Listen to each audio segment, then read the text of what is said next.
From Pick Dawgz here with Steve Monahan and the Puck Dogs here for our Sunday edition of our live show. I think Sunday's our best show. You know, it always is, at least during NFL season. We'll see what happens after NFL season. In, I guess Super Bowl's in February this year, early February. But we'll see what happens with the Sunday show. But I got to say that our Sunday show is probably our best of our live shows. And it's definitely our most viewed live shows.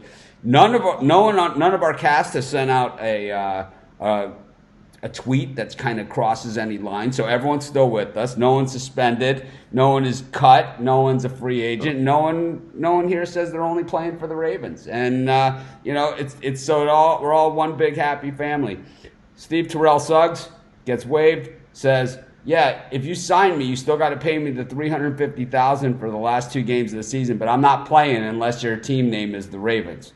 Is that called holding the NFL hostage? Is it called, you know, do the Patriots or somebody pick him up just so he doesn't go to the Ravens? You know, it's like one of their key opponents pick him up, because I'll tell you, if it's me playing, if I've done this, right? You know, in any games that I do, I do it in you know, we were just talking about doing videos before the show. It's like, you know, if I think my competitors are going to be doing a lot of videos, yeah, you guys got the Fordham. I don't even remember who they're playing, but I did Fordham video today.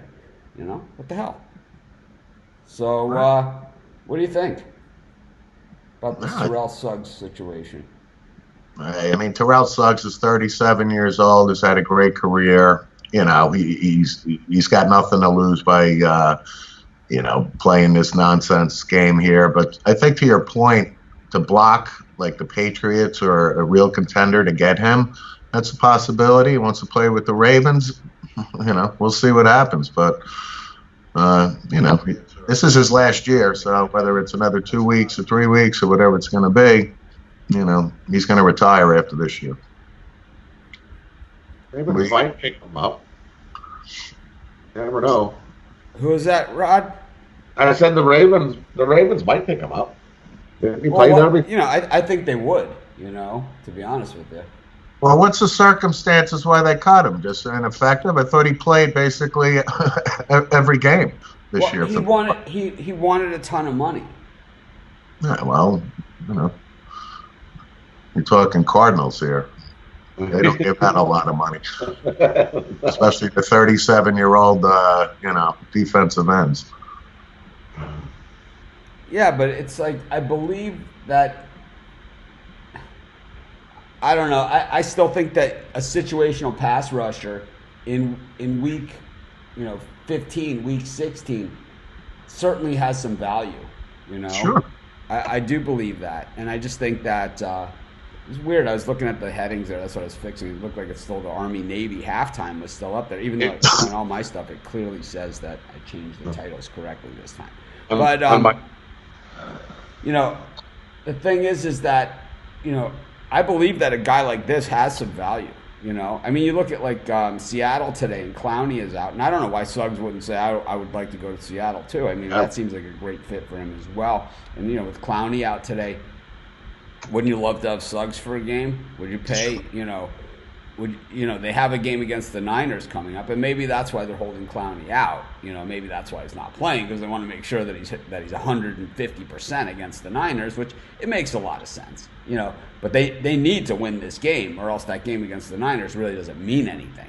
So, you know, wouldn't you love to have Suggs for that game? You know, kind of like, I mean, wouldn't you want to stick him? I mean, 17-year veteran, you know, Tom Brady is like a 17-year veteran or something. He seems to be doing okay. Yeah, but it's a valid point. I mean, he's going to come on the cheap because, you know, so I see somebody picking him up, but we'll see who it is. I mean, he wants to go to the Ravens, and, you know, obviously he played his whole career with the Ravens for the most part. I know it's a different sport, but Frank Mason played like 16 years at Kansas, and I saw him in the garbage time yesterday slamming one home for the Bucs for the cover yesterday. So, I mean, guys play. You know, some guys just seem to be ageless, you know? Good name, Frank Mason. I haven't heard that one in a while. Right. He came in at the end of that game. The Bucs had a 27-point lead that had whittled down to about 18-19, and he drills a 3. Then he comes back down, and I mean it's a highlight reel dunk that he does, and smooth cover. Laying 12.5. They had a bunch of injuries yesterday, the Bucs, but I mean the Cleveland Cavaliers. Just love these guys. I just love them. It's like they're my UMass, They're my UMass from college football. They're better. It's better than Rutgers. It's like wow. It's like they're not going to jump up and surprise anybody. You don't have to worry about it. It's like the Cavs are just. I mean, I really thought that they were real. I kind of liked some of the pieces that they had put together there too. Sexton, Michael Porter Jr. I don't know. I think that's still the Kevin Love contract weighs him down a little bit. Yeah, I think they're trying to unload him. Yeah, well, I wonder why. Yeah, I know. Let's say they've won one game in their last 20, and this guy makes LeBron James money. Well, But good morning to everyone that's joining us. I haven't been putting up the comments. I just put it right across Rod's face. There we go. Put it right up here. Let's get it. I saw Justin post some pics in the Facebook group. Some nice little write-ups that he did. I don't necessarily agree with 100% of what he said, but that's the beauty of the whole thing. Tino did not contact me. Said he was going to. Sean, morning. Hope he goes to Minnesota. I don't think the Vikings are a team that does need him. Like the Vikings and the Bears, I don't think do need him. I think I could see him on the Packers for a couple weeks too. That's another team. I don't know. Maybe he just wants, I can understand why he wants to go to the Ravens. And how about Ozzie Newsome sitting in the booth the other night? You want to talk about, maybe. I always thought Bobby Beathard was the greatest general manager of all time, but I think that Ozzie is the greatest general manager of all time. I do. He's got an impressive resume for sure. It's ridiculous. And he sticks with the formula that is such a good formula. It's like he ignores the combine, is the way that he does it. And it's like, I know that he doesn't announce this and say that this is his style, but when you look at his draft choices and you look at the Ravens drafts over the last, since he's been there, right? You look at their drafts over the last, things. I don't see one combine guy on the entire list, and I believe he's in the post-Kyle Bowler era. I believe Kyle Bowler, he came after Kyle Bowler, because that's the last combine guy I remember the Ravens taking. Is Kyle Bowler. Ozzie's been there forever. I got to think Kyle Bowler was. Kyle Bowler wasn't that long ago. Let's look him. Let's Google it up. But Kyle Bowler. Because that's really the 2008. So you're right. It might be. 2003. He was drafted. Bowler? Yeah, that's got to be pre-Ozzie. It's got to be. Let's see. I think Ozzie was still playing. Ozzie was a great tight end too. He was great. Alabama tight end too in college. Let's see. Yeah, 2002. He became the GM in 2002? Yeah. So Bowler was his first pick. Right. And then he didn't make a mistake after that. Pretty much. He's like, I'm going to learn from this. Right. Bowler was a Cal quarterback. You Jared Goff boy too, huh? Oh, well, so was Aaron Rodgers, but that's a different story. But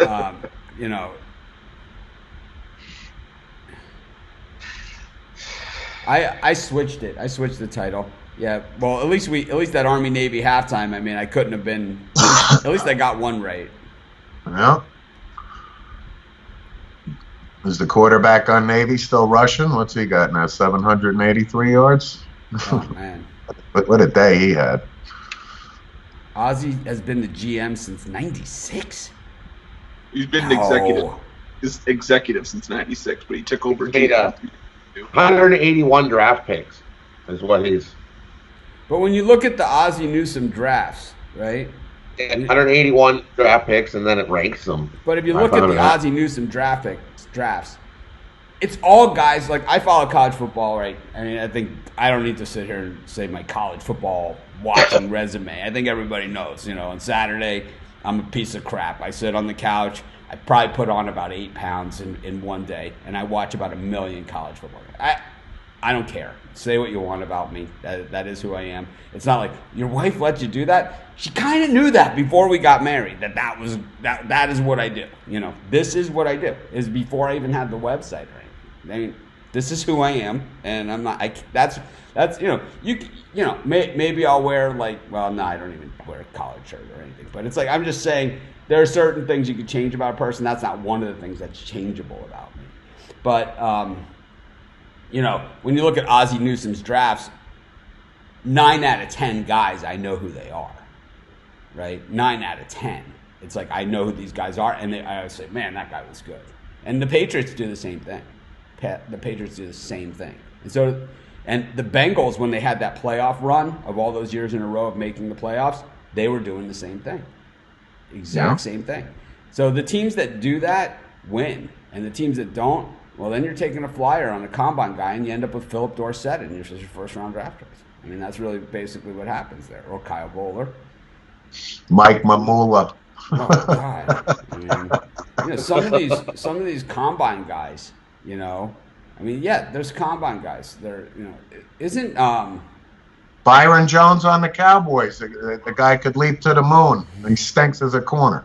Stinks. Yeah, I mean, some combine guys. Sometimes the guys stand out in the combine guys, but I'm more of an East-West Shrine guy. Where it's like if I see Jerry Rice, catching 5 touchdown passes in the East-West Shrine game, and it's kind of like this guy's worth a good long look. I mean, of course, the Jets didn't think so; they took Altoon instead. But that's besides the point. Taking a wide receiver, Jerry. I mean, that's as bad as the Zach Wheeler, Mike Trout that I say all the time. As bad. Anyways, let's get rolling with some games. Puck Dawgz, I kind of smelled a dog day yesterday. We saw some big dogs come in on the ice. I was asking about the dogs. I kind of was hinting that, the dogs. So we got the 5 o'clock start here with the Jets Winnipeg Jets versus the Flyers. The Jets favored in this one, Rod. I don't know. You've been on the Flyers early and often. 6-3-1. Both these teams, their last 10, pretty even. Flyers, not a horrible road team. The Jets, serviceable at home, about 66% of the time, lighting the lamp. But certainly not a good puck line team at home. Horrible on the puck line. So they win a lot of close games. That's really what it comes down to at home. 72% of the public is on the Winnipeg Jets, and the line is moving in that direction. So what I call that, the world is on the Jets. Are you on the Jets too? They're off 3 days rest. This Flyers team is playing on a back-to-back. And Elliott's probably going to start, and I'm not an Elliott fan in that. I'd rather have Hart in that. He's by far the better goalie. Just a question here: are the Red Wings playing 3 consecutive days? Is that what's going on here?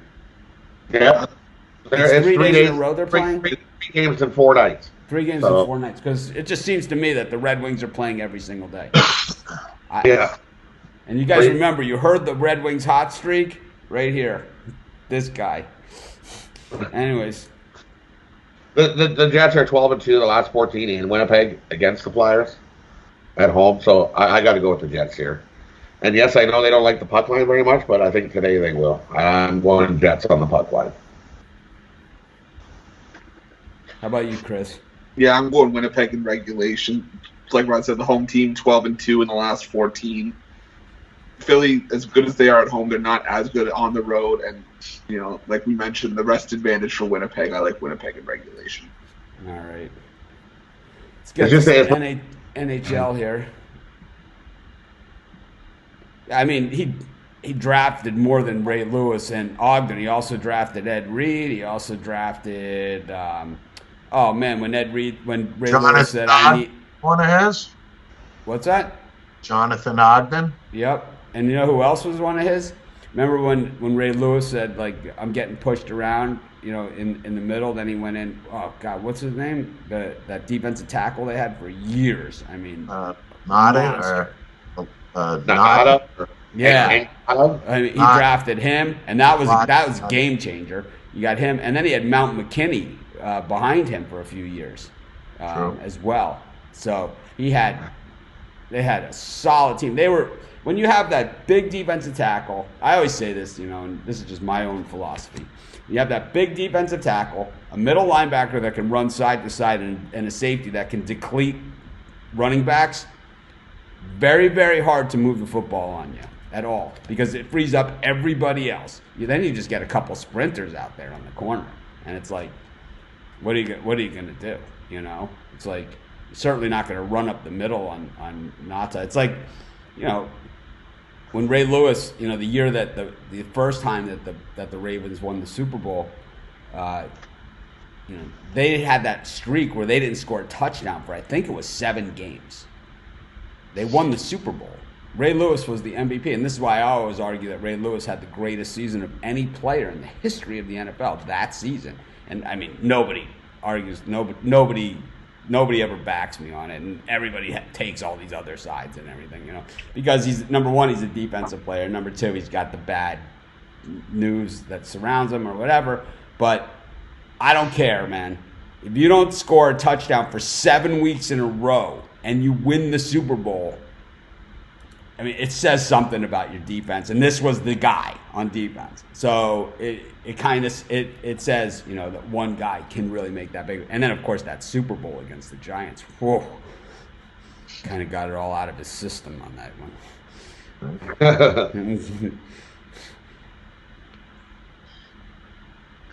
How about that opening hit by Navy on the yesterday? Oh, yeah. Army laid some nice hits on the opening Navy drive too, man. How about that?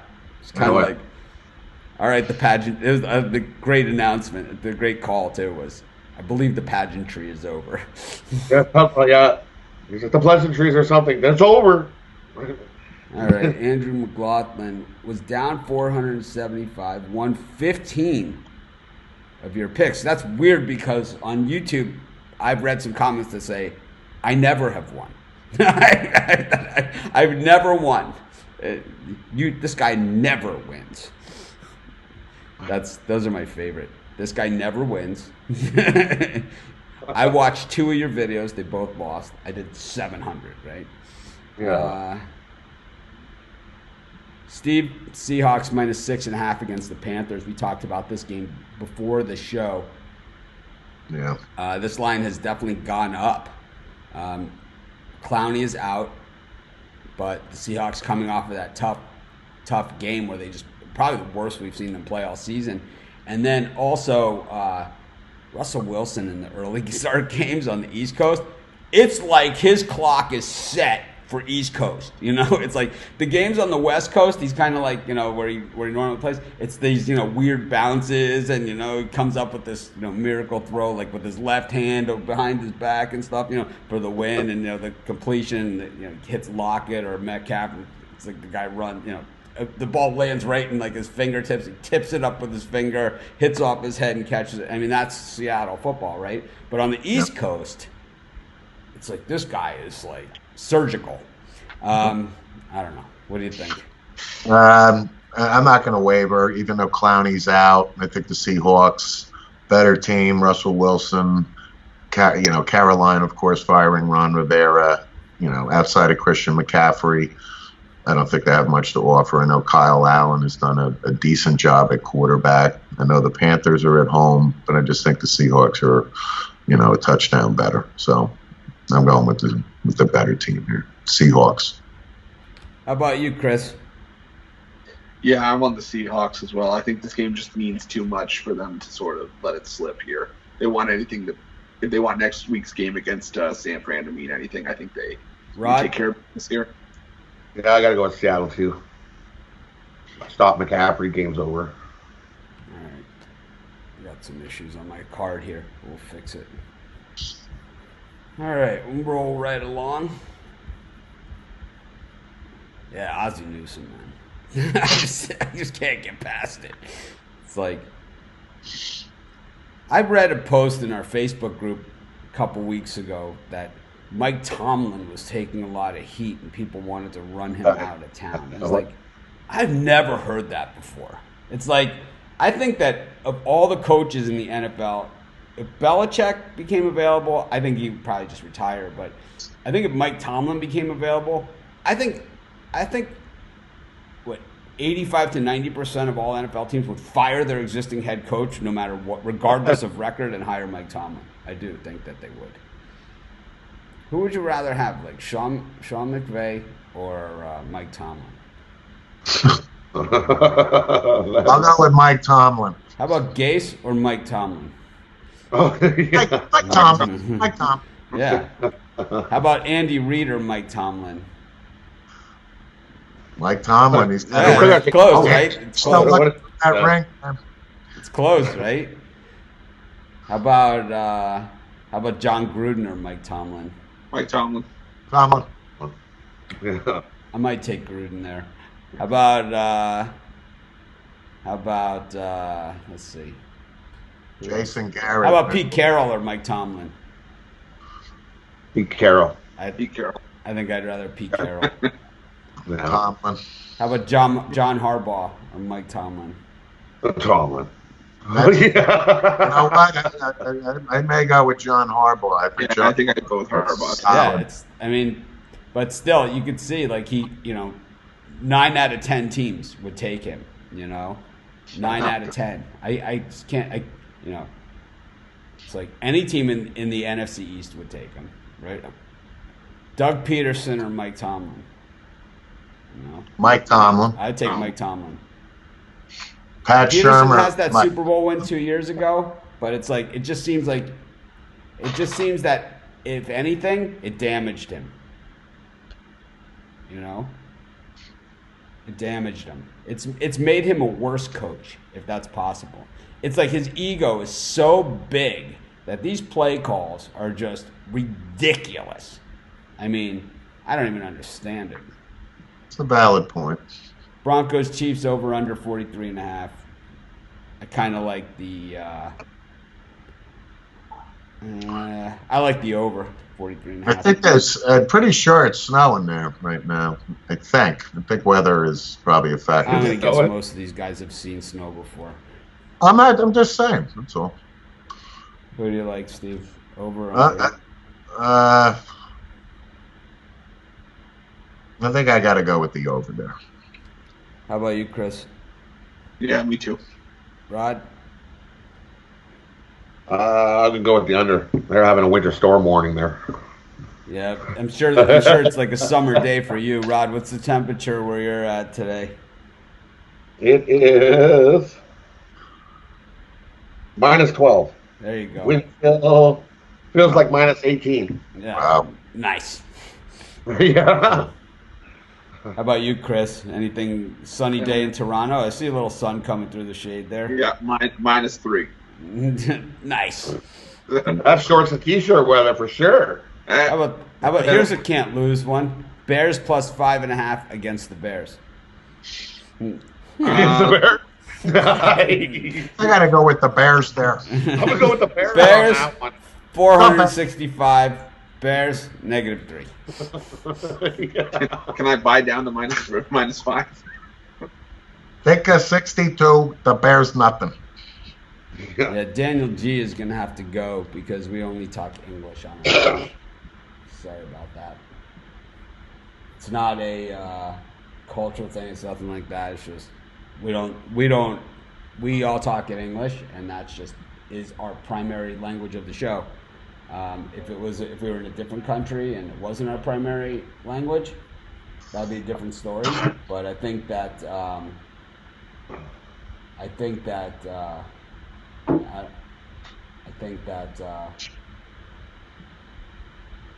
in this case it's inappropriate. Anyways, and then an American people, ha ha ha ha ha. Yeah, I'm American, so I'm offended. Anyways.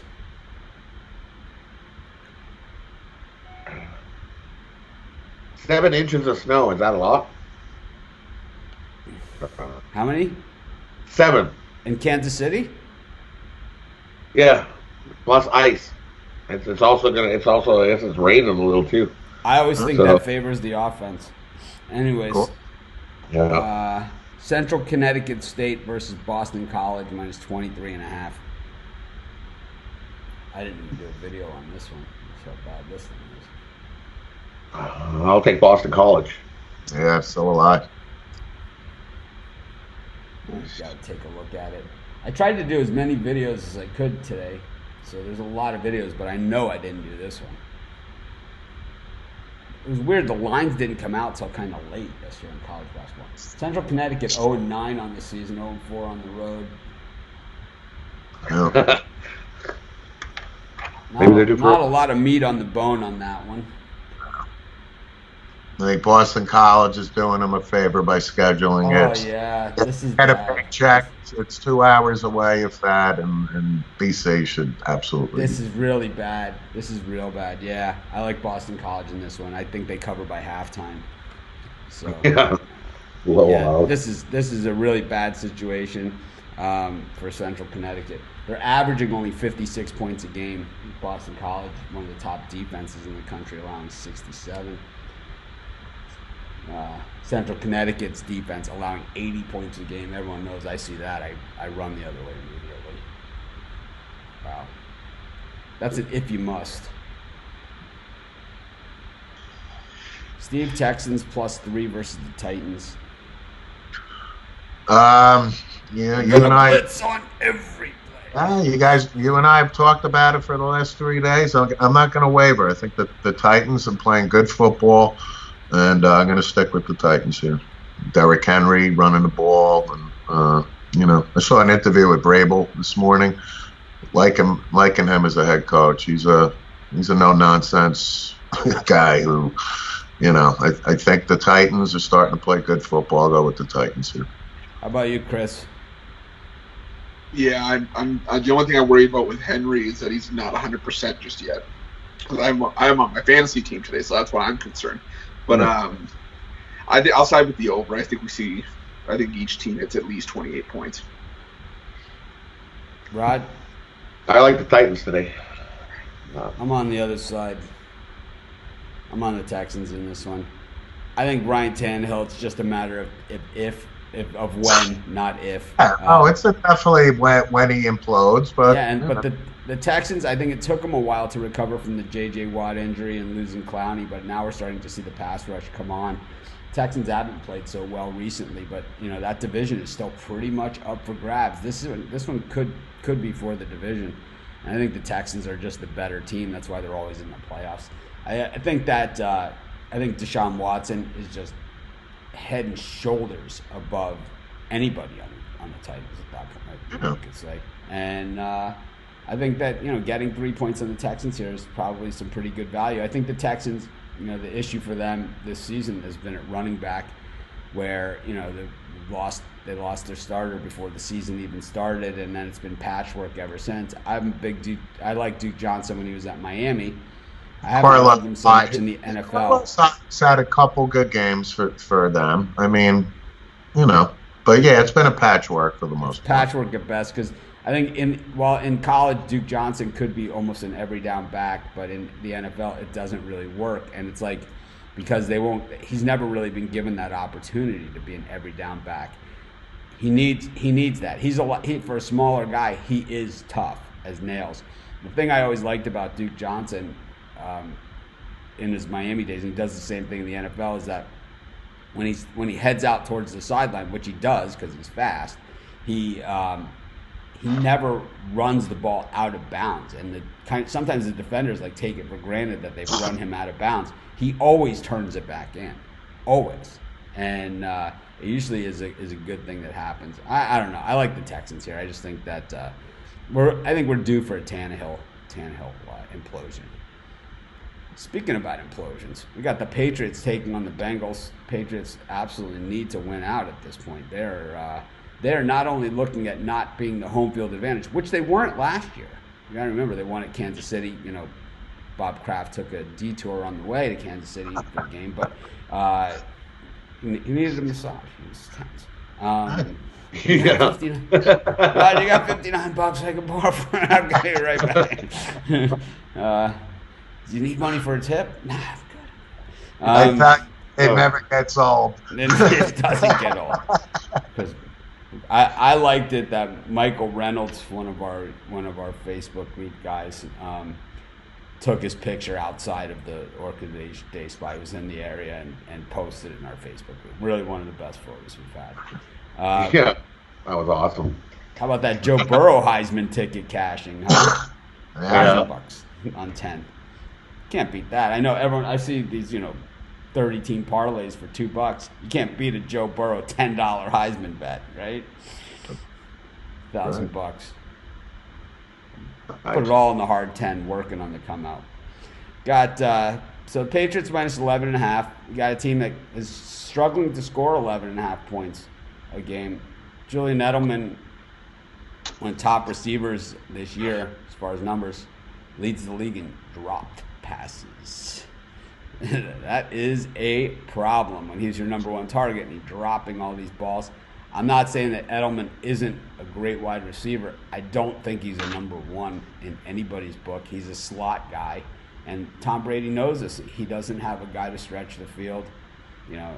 Antonio Brown, we talked about this, Gordon, they've made deals with the devil to try and solve this wide receiver problem.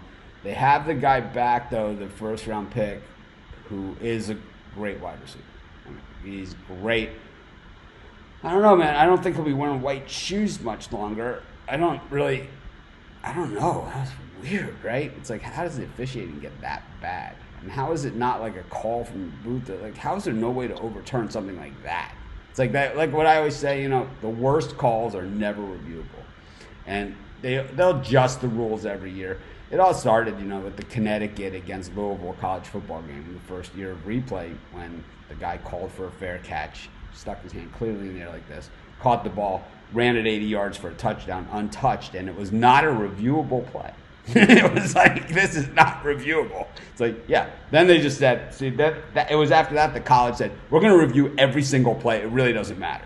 We're going to review everything. And I think the NFL might be headed in that direction. I think the problem with that is that the NFL has become such a commercial product, and I'll beat this into the ground a little bit more, but the NFL, and why it's not my favorite sport and why I kind of just do it because most people are interested in it. And I enjoy watching it. I'm not going to lie about that, but I will also say that when I was a kid, there was a 30-second clock in between plays. 30 seconds. It stopped when there was an incomplete pass, and when a guy went out of bounds, the clock stopped in the game. The early game started at 1 o'clock Eastern time. The late game started at 4 o'clock Eastern time. Half times were 15 minutes, a full 15 minutes, if not more, it seemed like sometimes. And, they never seemed to run over into the late games. There was no overtime back then. There was no overtime at all in regular season games. But still, there was all these different things where the clock stopped and the game kept going. The clock stopped, but the game still finished in between all this time. Now we're at 4:25 Eastern time. It went 4:15. Now we're at 4:25, and the games are still bleeding over. Yeah. I don't get it. It's like, what are they doing? And there's less plays than ever before in a game. Anyways, Patriots can't score any points yet. They're laying 11.5. Bengals stink. This is like one of those,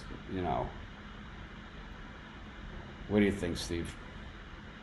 You know what? I was in on the Patriots, but I think, and that was 9.5 a couple days ago. It's at 11.5. I can see the Patriots winning, but I'll go with the Bengals and the points here. At your point, Patriots really are having a tough time scoring, and we'll see. So I think it's, I don't think they're going to put 30 or 38 on the board today. So I'll go with the Bengals and the points. Chris? Yeah, I'm gonna side with New England. I think this is a game that they can use to sort of wake that offense up. Cincinnati hasn't been anything great this season, so how do they wake the offense up? How do you wake this offense up? Play the Bengals. The Bengals defense isn't that bad. No, I know, but I just Are they getting some people off the street? Hey, to they catch beat the ball? Jets, man. The New York Jets. no, I just The same Jets that like half our Facebook group picked to beat the Ravens. I mean, what was that? Too many points. Have you seen the Jets? I was on that side too. I was wrong. But no, I don't know. I just feel that New England wins this one by a couple touchdowns. Rod? I like them at 10. I think New England wins by 10. It's gone too far. You got to take the plus 11.5 here. That number's just went way too far now. I'm on the Bengals. I think this could come down to a last-second field goal. This is going to be a real scare. I think this Patriots team is in trouble. And I said this last year as they head into the playoffs, too, when they were kind of struggling towards the end of the season. So, if you're a Patriot fan, take it or leave it, But I thought the offense was struggling last year, too, a little bit. And it's hard because Philip Dorsett, he's not going to make those catches that you need him to catch in December. He's just not. He's going to catch them in September, but in December, I don't see it. And I don't know. Cincinnati's been bad before, and their fans show up. So I don't know. Somebody other than Edelman needs to make some catches today because they'll use Edelman as like they did against the Chiefs. They just used him, draw people in, and they threw it somewhere else. Like near the end of the game that they should have won if the refs didn't blow that jug. But Chris took the Titans to beat the Texans, and the Texans beat the crap out of the Patriots. Okay, they beat the crap out of them, and 2 weeks ago. But meanwhile, you got the Titans beating them. But anyways, so I don't see the logic here. But that's besides the point. But one thing that we saw in that game, and the Bengals, as bad as they've been on the field, they have some pretty smart football people in their coaching. They're just young and they're kind of in the rebuilding and getting rid of guys, and they don't like to pay people and all those other things. But anybody that saw the Texans game now knows how to defend this version of the Patriots team. And what the Patriots don't have is a replacement. Not only do they not have any wide receivers that can stretch the field and hold on to the football, maybe the rookie is the answer here, but tough to put that on him. Who's the other one? Jacoby Myers, It's like, Is this guy really, they did it with Hogan, right? So it's like, yeah, maybe, Jacoby Myers, but they did it with Hogan and they had some other guys. It's like, they had Gronkowski, they had some other things. And when push came to shove in the Super Bowl and they finally absolutely had to complete a pass, they went to Gronk. And he's not there anymore. And they haven't really replaced him at tight end. And I'm not saying that he's replaceable, but I wouldn't be surprised to see the Patriots take a tight end pretty high this year in the NFL draft. That's for sure. I think for the Patriots, if you look at their draft board, it's going to say wide receiver and tight end. And while the Sonny Michel pick was a nice pick, a couple of years ago, man, they could have really used a wide receiver in that spot.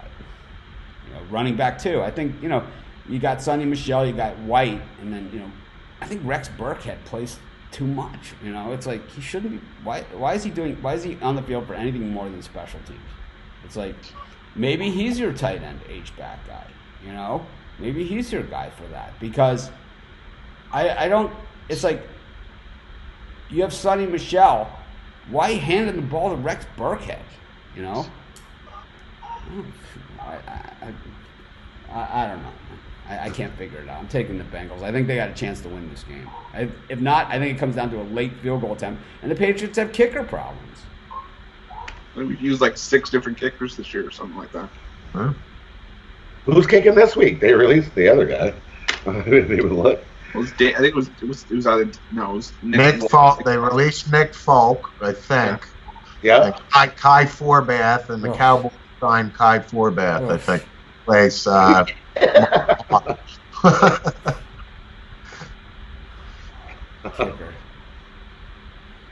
Kicker. It's a tough gig.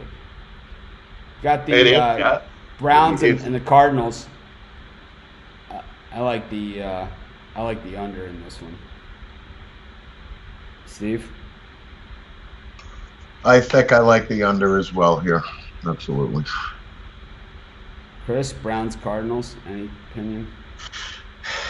Yeah, I like the under as well. Chris always seems like it's like I just asked him to help me move or something. You know, when I ask him some of the questions. Oh no! It's like, I mean, this is kind of what the show is about. You know, it's like the people ask us questions, we give out like, do we really have to move the refrigerator? It's like, do you really want that barbecue grill? The thing's like 15 years old. Fine, give me the Cardinals. Take the Cardinals. Rod. Yeah, I'm on the Cardinals too. Cardinals money line looks pretty good this week. Like move that fridge. It's like, how often do you use this wine refrigerator thing? Is that sofa a sleeper? I pull a hammer out of my pocket. Oh, look, it's got a ding on it. I can honestly say that I haven't helped anybody move in over 20 years, and I also haven't had anybody help me move in over 20 years. It's like, I'll get pizza and beer. It's gonna be great. It's gonna absolutely suck. Okay. Oh, you know it's gonna suck. It's gonna absolutely suck. Sure, I'll come help you move. Jesus, this sucks. What do you mean there's no elevator? I did a video on this game, Tennessee State Fordham. If I do a video on Tennessee State Fordham, I'm not talking. I've talked plenty about this one. You guys have any opinion on Tennessee State Fordham?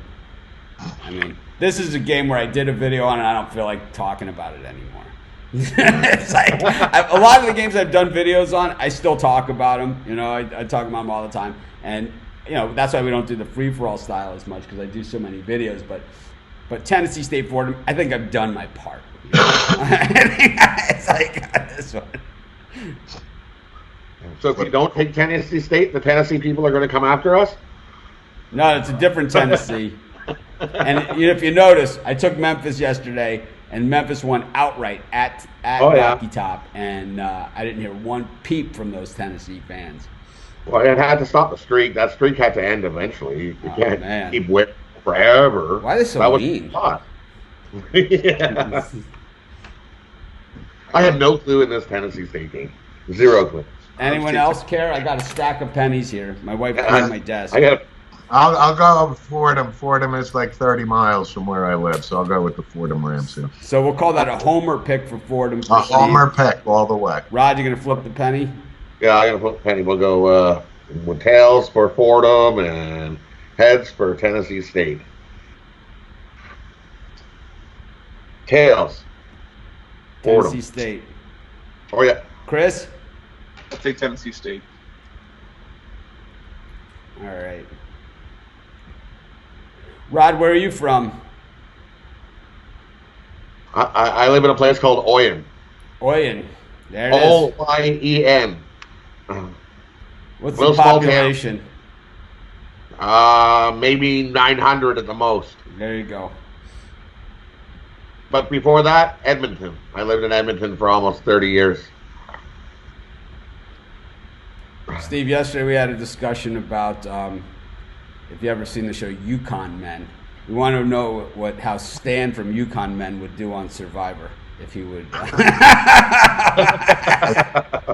can't chime in. I've never seen Yukon Men, but pretty good, I would guess. Yukon Men is a show. I don't know if it's on anymore. I haven't had a new series in a while, but it's about these people that live in a town called Tanana, Alaska, and it's kind of like very, very remote. And in the winter, it's only light. I don't think it's light at all. And they basically shoot a moose for the winter and like get tons of fish and everything. They basically have very little contact with the outside world at all. They can go into town. They have boats and stuff. But these guys, I mean, the way that they survive and how resourceful they are is just incredible. You know, it is incredible the things that they can do.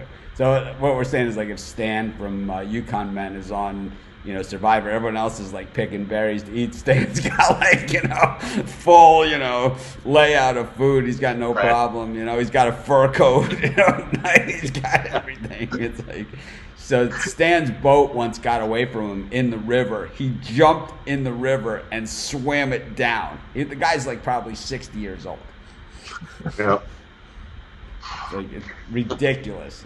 I mean, these guys can trap a beaver like, I mean, no one's business. You know, like they put a piece of wood with like a string, like a wire around it, and it's like they're making fur coats out of these giant beaver pelts. This is an amazing thing. Meanwhile, Minnesota Vikings against the Chargers. This line is so fishy, right? So fishy. A lot of money on the Chargers in this one. Steve? I'm all on the Vikings here. I haven't wavered all week. Think they're the better team. Yeah, I'm on Minnesota as well. I think this game just means too much to them in the wild card race. Rod? Yeah, I'm on the Vikings here as well. Yeah, it just seems weird, right? Kind of like the over a little bit. Maybe the under, actually. All right. We got 65 thumbs up with 180 people watching. If you could please hit the thumbs up if you're watching us on YouTube, it'd be greatly appreciated. Of course, if you haven't done so already, please subscribe to our channel. If you're watching us on a mobile device, the way to hit the thumbs up is there's a little X next to the comments. This is my mobile device. You hit the X on the next to the comments will go down. There's a thumbs up, you hit it, and then you go live chat. You hit that back, and you're right back to where you started. There it is. That's the animated version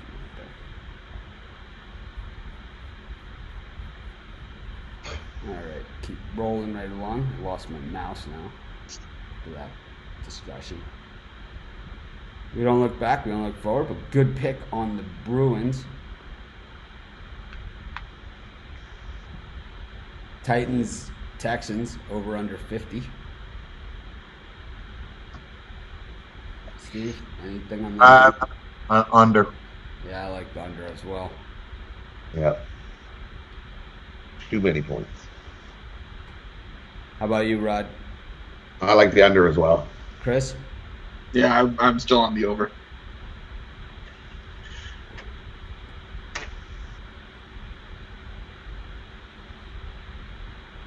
I like the under.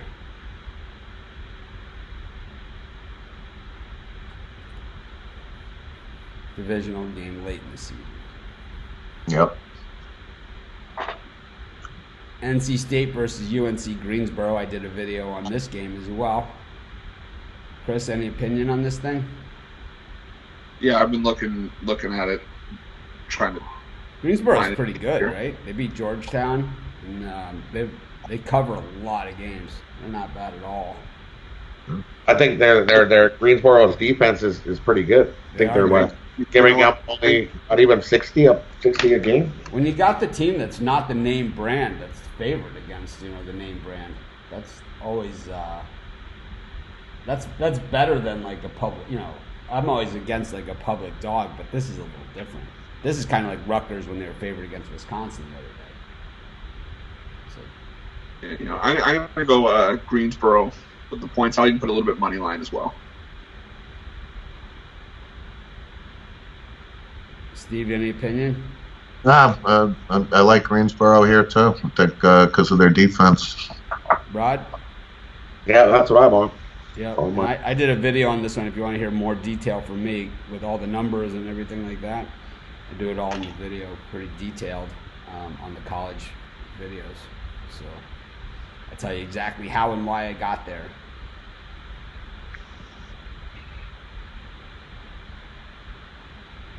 Arrowhead Stadium is a heated field. Something to take into consideration. I still like the under. Joe Kavanaugh just got off the plane in New York City, accompanied by the Tubes, heading to Houston. Good morning, y'all, and thanks for Navy. Hello from Haiti. Why are the Bills a dog going into Pittsburgh? Because the Steelers are one of the most public teams out there. If you've ever been to like another stadium when they're playing the Steelers, it feels like you're at a Steelers game. So when they're home, there's always a lot of money. There's an H at the end of Pittsburgh. It's like the Leafs game last night. The Leafs scored a goal and it's like, yeah! It's like, we in Edmonton? Tip Fresh from Haiti says the Puck Dogs kill it. I'm sure they don't play much hockey in Haiti. Thomas thinks the Titans are a big surprise. Broncos Chiefs over under 44. We did this one. Yeah, but I'm switching to the under on that. I think the snow is going to affect the points, so I had the over. I'm going to go with the under. No. I love the over. 76ers -5 versus Brooklyn Nets. I've been back and forth on the Nets all season. I think I've gotten every game for the Nets right since the third game of the season that they've played. So they've been kind of my team. I've been jumping on them when everybody's off them, and I've been off them when everybody's on them. I think the Nets have a chance to win this game outright. I just think that they're playing great basketball. It's like, I love it when Kyrie Irving is out, Kevin Durant is out, like all the guys that you would know, are out. And it's like, we even get comments on here. And now I'll say, like, I like the Nets, and people say, even with Kyrie Irving out. It's like, they play better. Know that when they make the lines. They kind of, it's not like this big secret. Oh, Kyrie Irving's out also. It's like, it's not the same line if if Tom Brady's not playing. It's not the same line if he's playing and if he's not playing. The line takes that into account. It's taken into account. John Morant, not playing. We know that. Zion Williamson, not playing. Kyrie Irving, not playing. The Nets are better without him. I'll tell you, the Celtics were better without him, and the Nets are better without him. I'm going to take the Nets here. I like them. I'm going to take the 76ers. Yeah. Brooklyn on a back-to-back. I'll take 76ers here today. I'll tell you, that's what people said about my Heat pick yesterday. Oh, you, Steve. The Heat messed me on the Lakers. No, I think I like the Nets, though. I was thinking Sixers, but no, I think the Nets. Chris? Yeah, I'll take the Nets here, too. Yeah, I'll just sit on my little island over here with the 76ers. I live there. There's a reason I live in the middle of the ocean. I mean, what's the farthest point away from land in the entire world? That's where I have to live. It's like that's where I live. The furthest point from land in the entire world. It's like right here. The biggest pain in the ass to get to and to get away from. Falcons versus 49ers -11. This guy already asked a question. It's one per person. Orlando Magic +2.5 versus Pelicans. Yeah, Sunday during NFL, it's always an NFL game for Dog of the Day.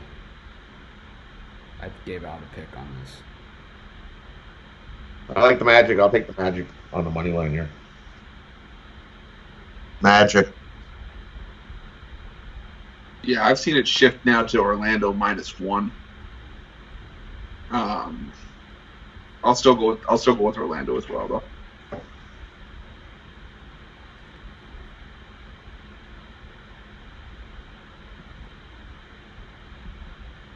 Raiders, Jaguars, Steve. Raiders. The fact that they're home and there's only maybe a couple games left at the Oakland Alameda Coliseum. They got to right the ship, and they've been playing crappy, but they're home. Jags have not looked good all year, so I like the Raiders by a touchdown at home. I like the Raiders as well. The Jags are just when teams lose their direction, that's when I'm always really concerned. So the Jags, it looks like a coaching change on the way. That's definitely happening at the end of the year. Marrone is. Just so you know, Steve, Willie Taggart is no longer available for that position. Yes. So I don't know where they're going to reach, but let's just say Taggart is off the table. Chris? Yeah, I like Oakland here as well. Jacksonville during this 5-game losing streaks lost each game by at least 17 points. They're bad. Bad direction, right? How about you, Rod? Oh, you gotta take. Yeah, I'm taking Oakland here. It's their last game in this stadium here ever. Maybe ever. You never know. Oh, wait, never say never. Oh, okay. What is that you're drinking, Rod? Is that eggnog? Oh, it's coffee. Coffee. I got coffee also. Ugh. Coffee, I don't know how people drink that stuff. Ugh. I'm not an eggnog guy. Coffee.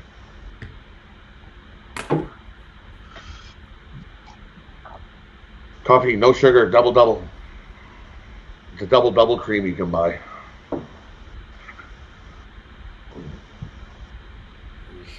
I ain't anywhere near no Tim Hortons, and I'm not driving 2 hours to a Tim Hortons. Really? Yeah, I'm 2 hours. Closest Tim Hortons is 2 hours drive. McDonald's is closer at an hour drive.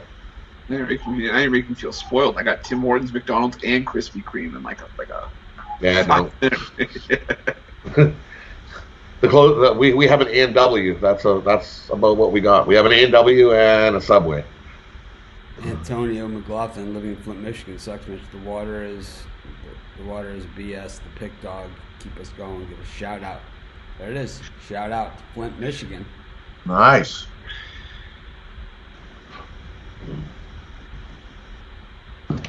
Yeah, maybe they should put Sonny Michelle out wide. Pedro Should. used to wake the O up. Yeah, right. That's what you guys have been saying for weeks now. There's nothing there to wake up. We need somebody. They need people to catch the ball. They're not catching the ball.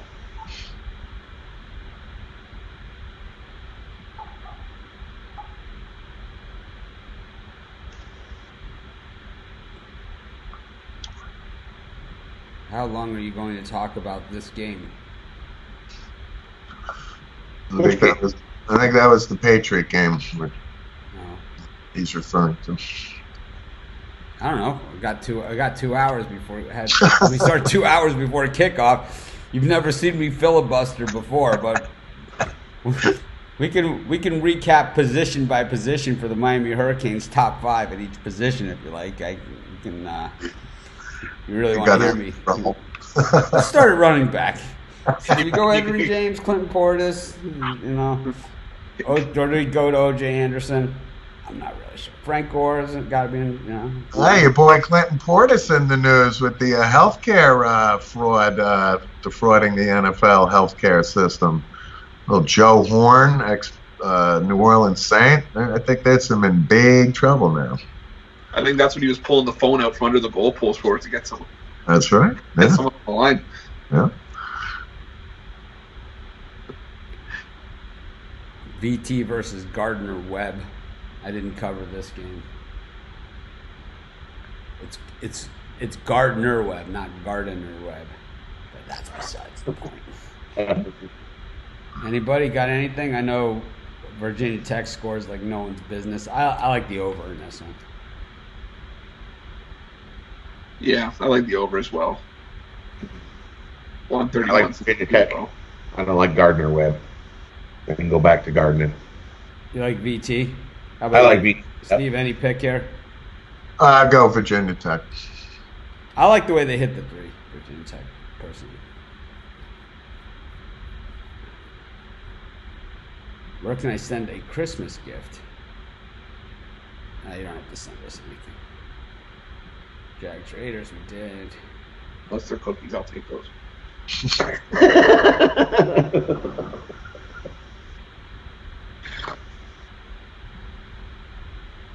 Cowboys versus Rams. This guy, it's one question per person, man, and this guy pushes it every single show. We'll go one time for you, but if there's another question from you, you'll no longer be with us. Steve? I got to go with the Rams. I think the Cowboys, until they can right the ship, and I don't even know if they can. I'll go with the Rams here. It's a point, even if it's a close game. The way the Cowboys are playing, they just, for whatever reason, it doesn't translate to a victory. And the oddest thing about the Cowboys too is they have the offense is like, is in the top 5, defense top 10, point differential, all this stuff. 1,000-yard receiver Cooper, 1,000-yard rusher Dak Prescott. It just doesn't translate to a win, and I got to go with the Rams on the road. Chris? Yeah, I'm on the Rams as well. They're 5-1 against the number on the road. I mean, Dallas just looks like they're falling apart, and I mean, it still says something that they're still in the division race, but how many more chances? It's been a must-win for 4 or 5 weeks now, and it's like Steve said, it just hasn't translated. Rod? It's a tough game. You look at it, that Dallas has been playing like garbage. I'm going to take Dallas. I'm going to take Dallas as over. I like the over in this one. I think both teams open it way up.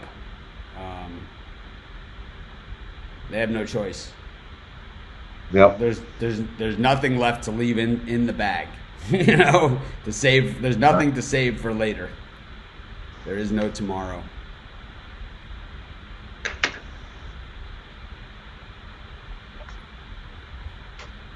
Let's see.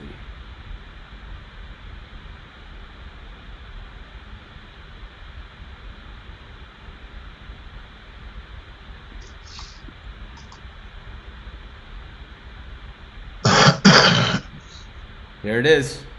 You get it every show. Yeah, it's weird because the odds makers didn't get that memo, right, when they made the line, and everybody betting this game, right, they have no idea that that's part of it. It's like, God, man, I just can't stand that comment. I don't know why it gets me. I did a video on this one, but I'm going to answer it anyway. I like Missouri State, and I like them a lot. VCU, this is the team that I love to bet against these teams. 7-2 straight up, 2-7 against the number. They win games, they never cover. I'm not saying, well, this is like he never wins on YouTube, what people say about me.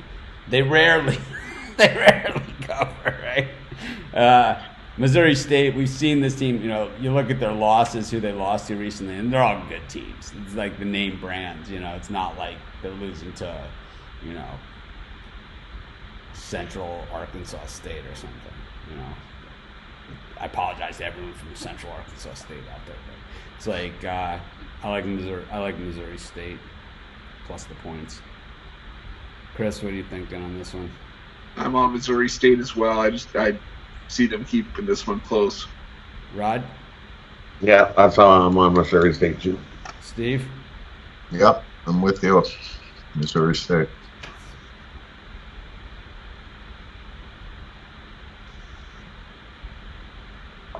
Pete Carroll didn't run Marshawn Lynch in the Super Bowl. Yeah, he didn't. But at least he got there.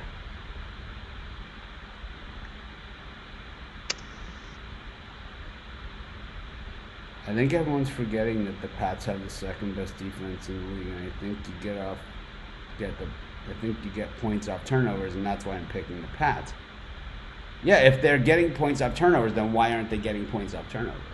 It's like, I understand, no one loves defense more than I do. I won't play fantasy football because you don't get defensive players, right? I mean, I'm that guy, but the issue is, it's like, you could talk about points off turnovers, but the Pats aren't getting those. They're not getting any points because even when they get turnovers, they're not getting points because the offense stinks. The offense has been figured out at this point, and they need to go back to the drawing board. And I'm not saying they can't do that. I'm just saying they haven't done it, and maybe they do it this week. But the offense needs to go back to the drawing board. Romeo Crennel drew it up that if you double cover Edelman, and then if you double cover James White on the secondary receiver, Tom Brady has no options at all to throw the ball to. Zero. He has no one else that he trusts to throw the ball to. He's got 2 plays that are working for him consistently this season.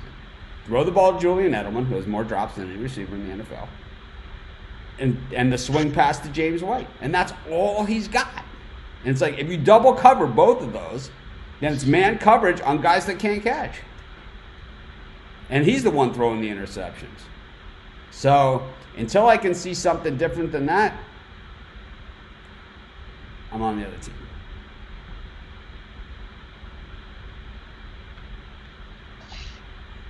Got to have Team A versus Team B with the point spread. There it is. Bucks versus Lions. Steve?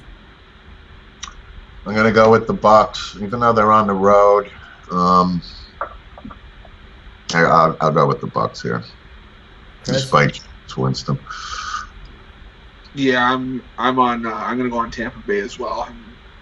Jameis Winston with the turnover prone hands, and I still like him better than I like Detroit right now. I'll side with Tampa Bay. Is Winston even going to play? He's questionable. He's pretty banged up. This is an ugly game. I'm probably not going to bet this game. I'm probably not going to. It's moved to 6. It's up. Well, then I'll take Detroit.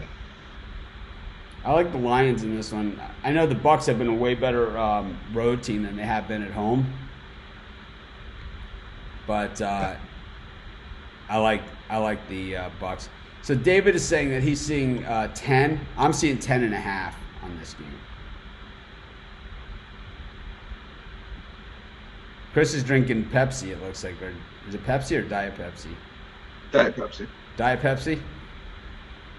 I'll have the triple helping of lasagna with a Diet Pepsi. It's like you're at my kitchen table. Puck Dogs. Wild Blackhawks over under 5.5. I'll take the under. Yeah, I like the under. I like the under here too.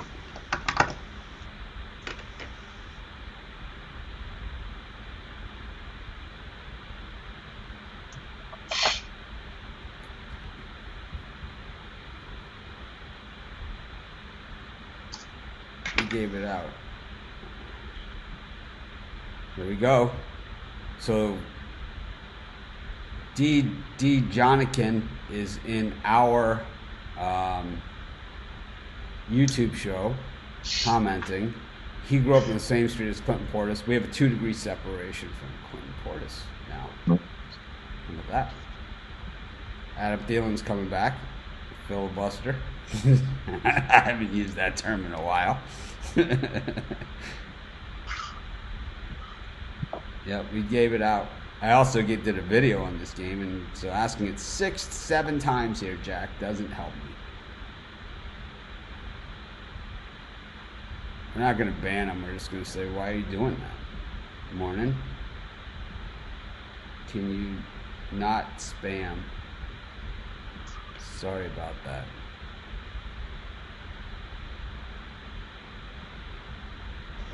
Flyers versus Winnipeg over under 6, Rod. We went over this game as far as who's going to win. I like under. Yeah, I'll side with the under as well. You did about 4-1, 4-2.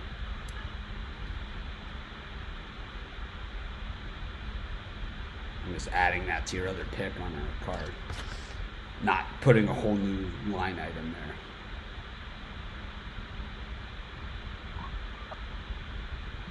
There it is. Jack Berry says so. Those are words to live by. I should new shirts. And ask Jack Berry. He says so. This is a very smart man. Oklahoma State +7 against Houston in college hoops. I like Houston. Oklahoma State was like looking good, and then all of a sudden, I don't know. Steve? Houston. Chris? Yeah, I like Houston, especially if Oklahoma State's point guard is out again for. Yep. Rod?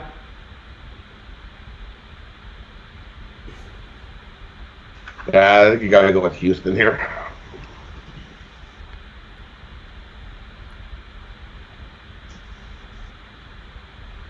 Eagles -6.5 versus the Redskins. Steve? I'm going to go with I'm going to go with the Redskins. Even though the Eagles have a lot to play for, historically they don't play well down in D.C. I think the Eagles will probably win the game, but I'll take the points here with the Redskins. And yes, that point guard is out for the Cowboys. For Keithley or like Keeley. Yeah, he's out.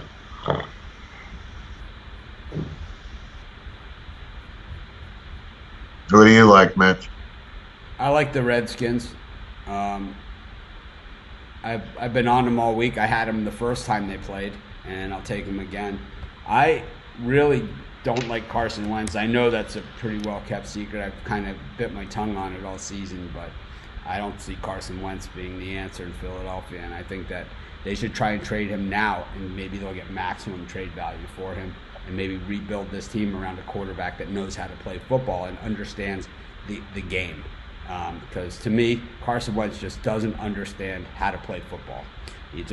The idea of it sometimes, I understand about taking shots downfield, and hell, man, I saw that Super Bowl, and if anyone's rewatched that game, that Eagles-Patriots games, there were some amazing catches in that game.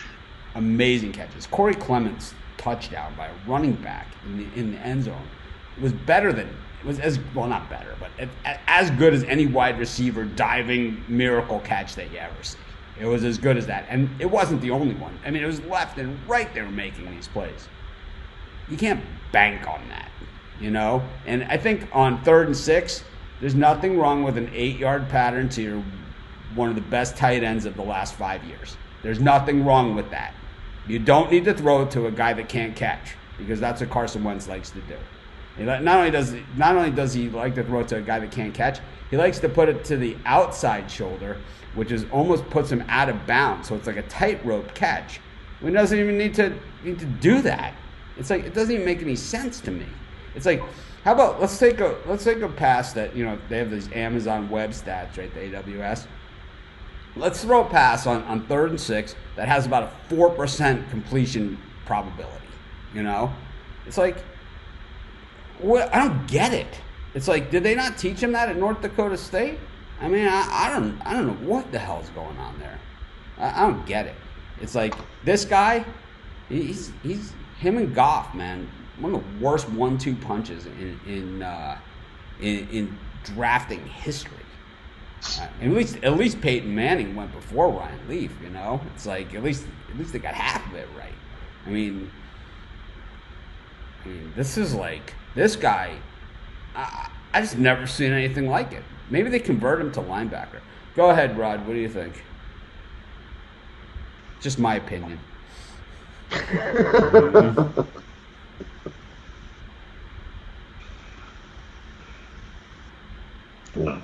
We're still on the Washington game, right? Yeah, I think still on the Eagles. Yeah. Carson Wentz and company. Ugh. Yeah, I got to go with Washington here too. I'm not a Wentz fan either. How many picks does he throw today? A couple? Stinks. How about you, Chris? Yeah, this was a game I had circled. I like Washington here.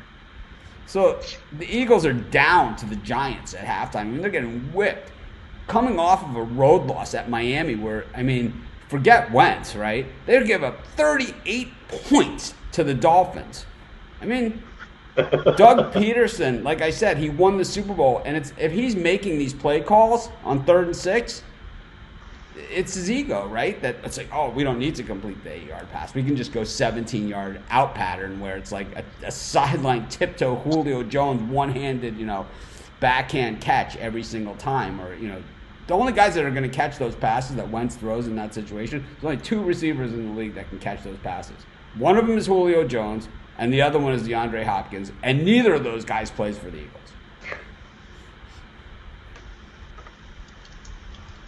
That's an ugly division. How do they don't even deserve a playoff spot. Right. If you don't get a plus 500 record in your division, you should lose that playoff spot. I don't know if they should lose the playoff spot, but I do agree with the reseeding. Yeah, they gotta go. They gotta go on the road, no doubt. They can't be hosting. They don't get to host the game at 6 and 8. Right. They could both lose, and they be both at 6 and 8. Well, this is what the SEC.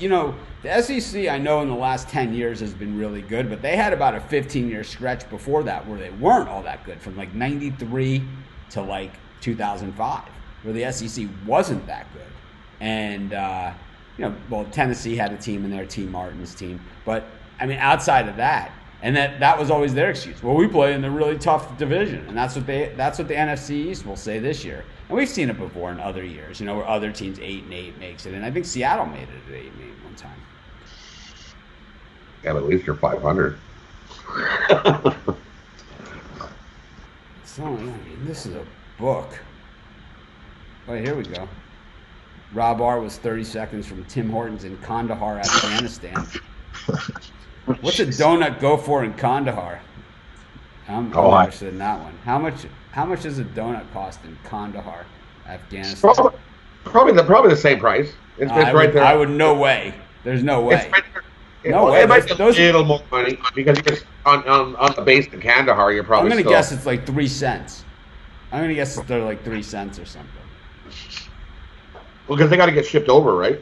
No, they ship. They don't ship the donuts. They'll never stay fresh. Yeah, they do. They got to cook them over there. Tim Hortons don't cook them.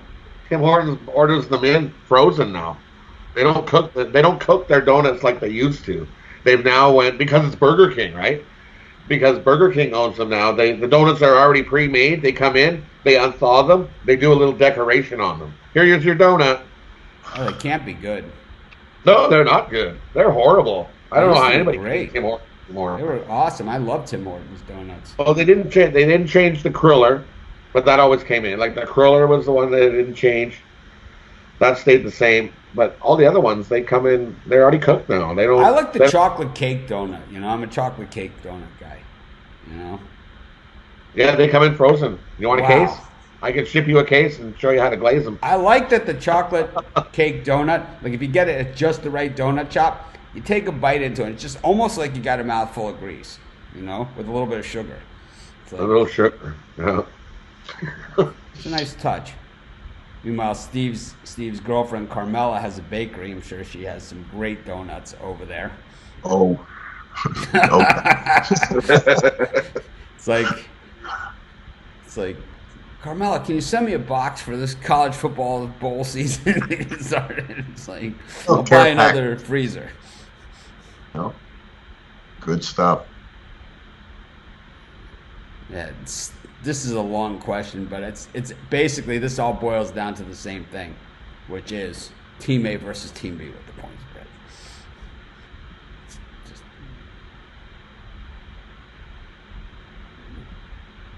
Good afternoon from Indianapolis. Sacred Heart versus UCF. I consider this a ball buster question. Saying that you guys will answer anything. I mean, I think I like UCF. I'm not going to look at it. I don't like this game. But I like UCF in the post-Taco Fall era. Are they playing Drexel? No, Sacred Heart. Oh, well then, yeah, UCF. Yeah, I think the Sacred Heart, and I always offend people when I say stuff like this. Like, they just made him up to be an opponent for some basketball teams,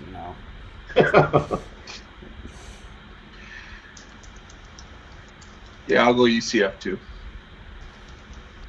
Anyone else care about this one?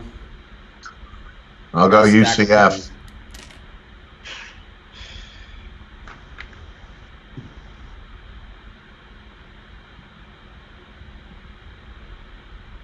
Falcons, Niners. I'm on my second sheet here. If I can find the cards. Niners all the way here. I just can't see Atlanta, keeping up with the Niners here. Games at San Francisco, and a lot of other teams. San Francisco has a lot to play for, trying to get that division wrapped up against Seattle. So I think Dan Quinn will be out as coach of the Falcons at the end of the year. So one of those teams that really probably tuned Quinn out for the past 6-8 weeks. So I like the Niners here. How about you, Chris? Yeah, I'm still going to stick with Atlanta with the points. San Fran, they do have a lot to play for here, but Atlanta's offense has stepped up a lot lately, and San Fran has been in quite a few close games. I think 4 of the last 6 wins are by 10 points or less, so I'll take a shot with Atlanta and the points. Rod? Yeah, I like Atlanta and the points too. I think that's just too many. The 49ers probably still win this game, but not by that many points. I like the over. The 49ers have been, I don't know, man. I think you guys just haven't looked at the 49ers just coming off road games at New Orleans, at Baltimore. Now they get the Falcons at home. And you see how deep that running back core is for the 49ers? Yikes. I mean, not a lot of guys that you heard of before, but man, are they fast, right? Whoa. When Coleman is the worst of your running backs, you're okay.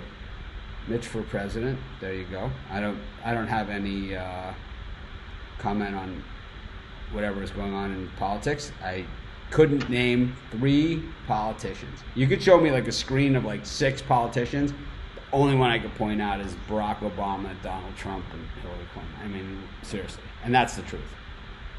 I love it. I got paired with a guy who was a political consultant a couple weeks ago on the golf course. That was interesting because it was like he would say something and I would say, I have no idea what you're talking about. And then he would still keep talking about it like I was lying or joking about it or something. I honestly don't know. And, you know, it's funny because our Boston friends, like when I saw them last, they like talk politics all the time. And it's like, I have no idea who any of these people are. None. It's great. But we did have a hell of a surfing tournament here, and it was Billy Kemper who won the Big Wave Challenge here at Jaws PI.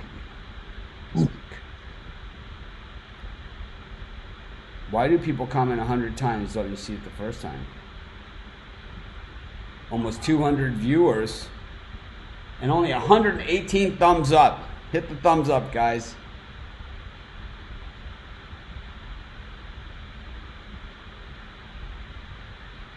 Lose the divisions. Nah. I think you gotta have divisions. I think the division idea is right. Yo, Pops, NBA. I have NBA videos on every game today. Right on our YouTube channel. Dolphins +3 against the Giants. Love the Dolphins. Steve? Dolphins. Chris? Yeah, I'm on the Dolphins as well. Rod? Dolphins, money line. Yep, me too. Money line for me as well. Eli starting for the Giants. Dolphins, money line. My sidebar analysis. I've graduated from filibuster to sidebar analysis. A lot of people say shut up and get to the picks. Steve, what's the name of the bakery? It is D. Filippi's. D-E, capital F-I-L-I-P-P-I-S in Monticello, New York. Now that Tim Hortons is home of the cement donut. It is. Oh, yeah.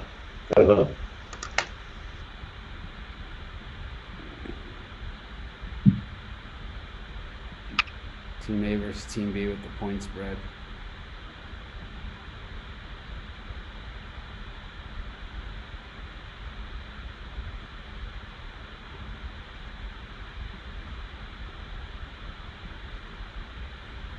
All right, we covered it all. I don't think we covered all the games, but that's okay. We can do that in our wrap up. Rod, do you have a parlay for everybody that you like? Yeah, I got 2. I got 1 for hockey, 1 for football. The hockey will go with 3-team parlay. Jets on the puck line, Kings on the money line, Wild on the money line. Plus 771. And my football 3-teamer, I'm going to go with Vikings money line, Bills money line, and Packers. I moved the line up. I'm going Packers minus 6.5 for plus. Right, the line's seriously dropping in that game. Chris? Yeah, I'm doing a bit of an around the world parlay. I'm going 4 games. I'm going the Rams on the spread, Lakers on the spread, Houston -7, and Houston Cougars college basketball And under 137 in Clemson, South Carolina for plus 1,200. Steve? 3-team NFL. I like the Vikings covering. I love the under in the Texans Titans, and I love the over in the Rams versus Cowboys.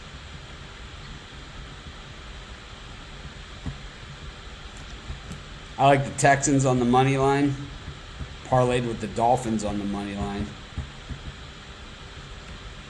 And let's see if I can get a third team.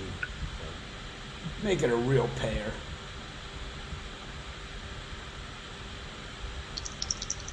With the Lions on the money line. Texans, Dolphins, Lions, all on the money line. Parlay. But anyways, we'll recap. I got two double cards today. Put some of these pictures out. Okay. Puck Dogs both took the Jets and under in the hockey. Steve and the Puck Dogs all on the Seahawks. I like the over in the Chiefs-Broncos game. Steve and Rod are on the under. Chris is on the over. We all took Boston College. I like the Texans. Everybody else likes the Titans, and Chris likes the over in that one. We all like the Bengals except for Chris. He likes the Patriots. They're his favorite team, so an asterisk on that one. Homer pick. I took the under in the Browns-Cardinals game. Steve took the under, while both the Puck Dogs took the Cardinals. The Puck Dogs took Tennessee State. Steve is on Fordham. It's a homer pick. I took the under in the Vikings-Chargers game, and they all took the Vikings. I took the under in the Titans game. Steve likes the under. Rod likes the under. Chris is on the over. We all took UNC Greensboro. We all took the Nets except for Rod is on the Sixers. The Magic for everybody. Raiders. I took the over in Virginia Tech game. Steve likes Virginia Tech. Rod likes Virginia Tech, and Chris likes the over. I took the over in the Rams-Cowboys. Steve is on the Rams, as is Chris. Rod on the Cowboys. We all took Missouri State. I got the Lions. I like them on the money line. And Chris and Steve both took the Bucks. Rod is on the Lions. We all took the University of Houston.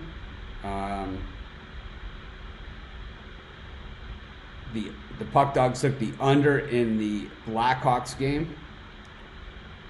We all took the Redskins. We all took UCF. Steve on the 49ers. The Puck Dogs on the Falcons, and I like the over. We all took the Dolphins. I took them on the money line. Parlays. I took the Texans, the Dolphins, and the Lions, all money line dog parlay. Steve likes the Vikings, the under in the Texans, and the over in the Rams is his parlay.